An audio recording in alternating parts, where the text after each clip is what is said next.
નમસ્કાર, સાથે હું છું આપની સાથે પાયલ બામભણિયા। વાત કરીએ સમાચારની તો છોટાઉદેપુર પુનિયાવાટ એકલવ્ય મોડેલ સ્કૂલના બાળકો એક સાથે બીમાર પડવાનો મામલો।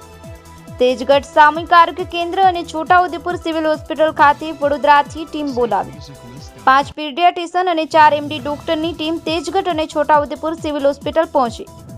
બાળકો એક સાથે બીમાર પડવાનું કારણ જાણવા વડોદરા SSG હોસ્પિટલમાં 9 ડોક્ટરોની ટીમ આવી। એકલવ્ય સ્કૂલ જે પુનિયાવાટમાં છે એના ત્યાંથી મેસેજ આવ્યો હતો મુખ્ય જિલ્લા આરોગ્ય અધિકારીને કે ત્યાં આગળ બાળકોને તાવ, ઝાડા અને ઉલટીની તકલીફ થઈ રહી છે। એટલે ત્યાર પછી ત્યાં આગળ મેડિકલ ટીમો મૂકી બાળકોનું સ્ક્રીનિંગ કરવામાં આવ્યું અને સ્ક્રીનિંગ કર્યા પછી જેમ જેમ બાળકોને વધુ સારવારની જરૂર પડી તેમ civil hospital Chhota Udepur, CSC referral hospital Tejgadh અને પાવી જેતપુરમાં બાળકોને ત્યાં દાખલ કરવામાં આવ્યા છે।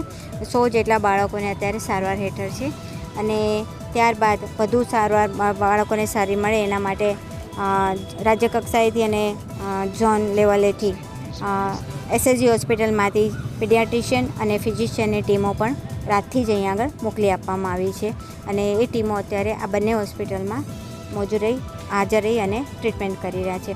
અને આનું મૂળ જાણવા માટે કે ખરેખર શું છે તો એના માટે પણ PSMD પ્રમાણે RRT ટીમ પણ અત્યારે એનું ઇન્વેસ્ટિગેશન કરી રહી છે અને આગળ આપણને રિપોર્ટ આવે એટલે ખ્યાલ આવશે।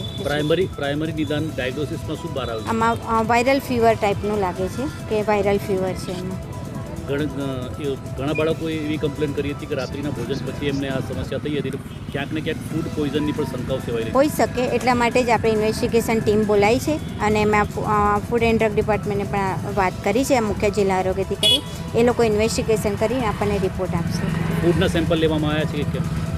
એ શું કહેવાય વોમિટિંગ અને જે સ્ટૂલ સેમ્પલ છે એ પણ લેવામાં આવી રહ્યા છે અને બ્લડ ટેસ્ટને પણ બધું કરી રહ્યા છે। કોઈ રિપોર્ટ આવ્યા છે ખરા madam?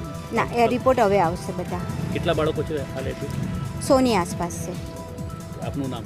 Doctor Meenakshi Chauhan, in charge અત્યારે રિજનલ ડેપ્યુટી ડાયરેક્ટર વડોદરા છે। Okay, thank you.